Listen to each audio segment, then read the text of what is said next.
this part of the lesson, I want to teach you how to draw giant leaves in the background of your portrait. You should have a drawing of your face. It might not be you, maybe it's just a cartoon, but we're looking at the artwork of Frida Kahlo and looking at her self-portraits, so I was hoping that you drew a picture of yourself. So in the background of her portraits, if you looked at the PowerPoint, you would notice that there are many tropical leaves in the background, just to fill up the background area or the negative space. So I would draw right from the edge of the hairline, a line, like a curved line. And that's going to show the direction of the first leaf that you might want to draw. So we're going to start with a very wiggly style tropical leaf, okay? And what I'd want to show you is to come about 2 finger spaces away from that center line and just do a curvy line like so, okay? And I'm going to make my line darker so that you can see it.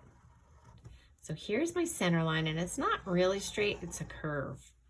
And now I'm going to do 1/2 of the leaf starting from the head with a big curvy line. And then I'm going to loop back up almost like it looks like a drip, because I want to leave space in between one part of the leaf to the other part.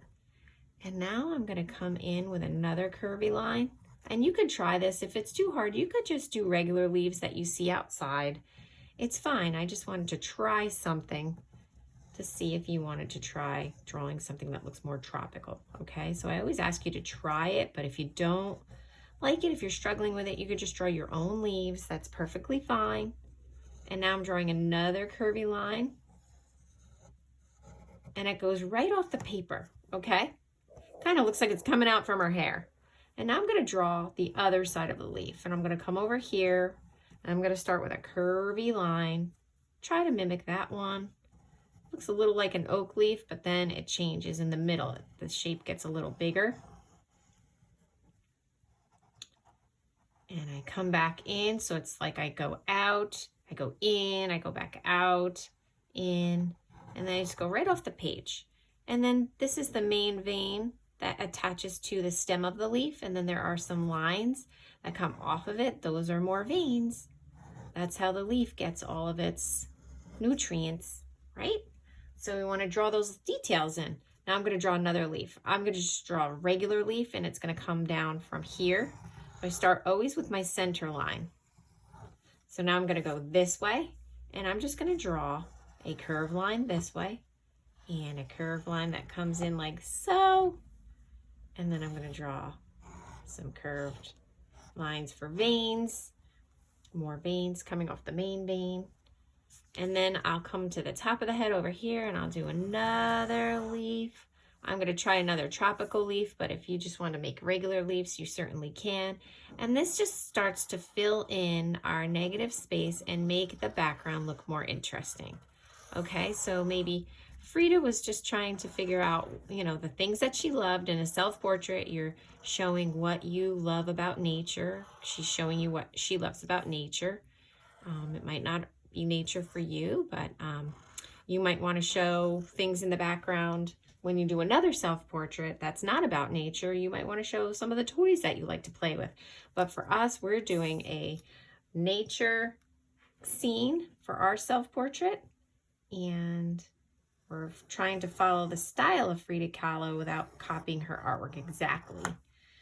And now I'm going to draw another leaf over here. I'm just trying to fill up my background space with leaves overlapping.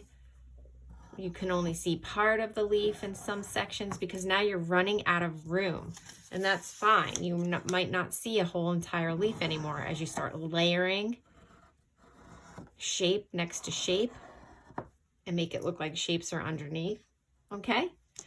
And then that's really good for now. And then the next thing you would do is you actually can start to color in your leaves, and the space in between you could color in like blue sky color. So I'm going to show you how I do that.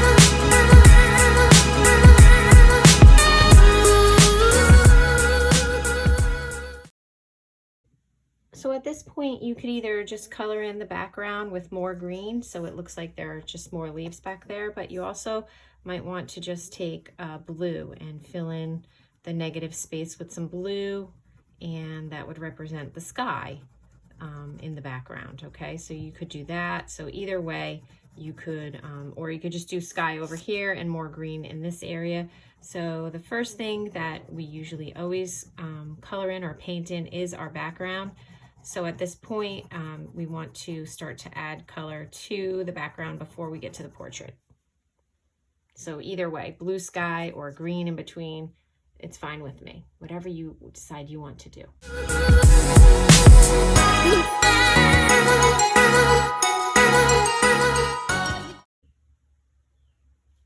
So you could see for my background, I chose, for half of it, I actually put a blue background, and then for the other half, I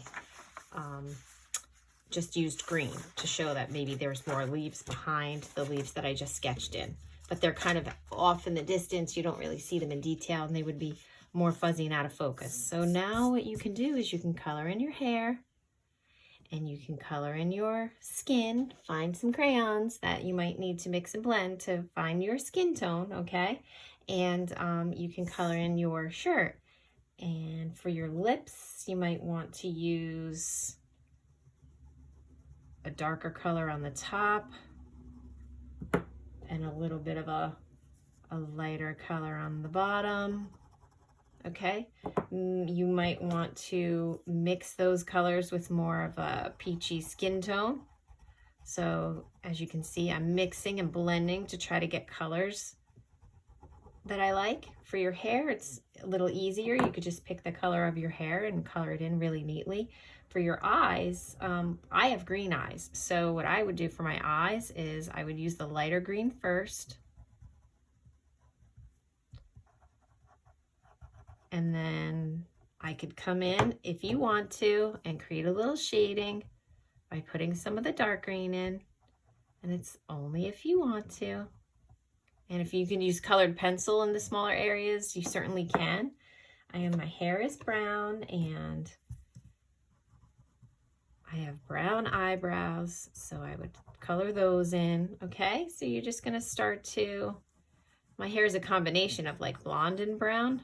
So I might use my brown crayon and my yellow crayon for my blonde hair and mix and blend. And I want to color in the direction that my hair is flowing in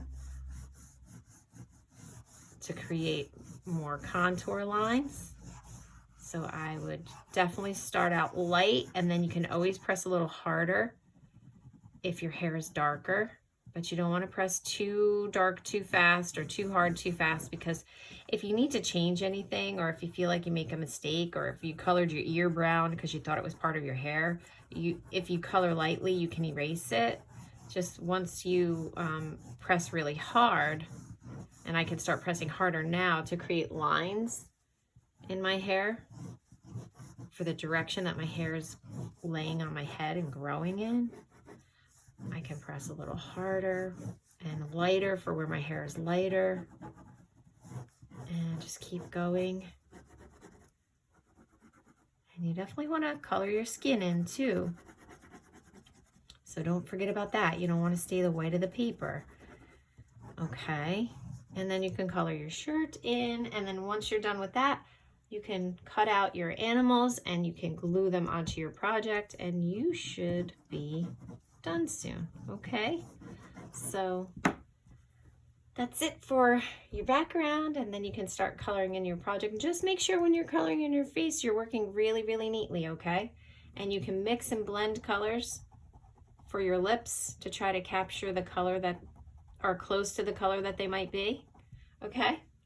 And just have fun and be creative and do a good job, all right? I can't wait to see what your finished projects. Have a great day.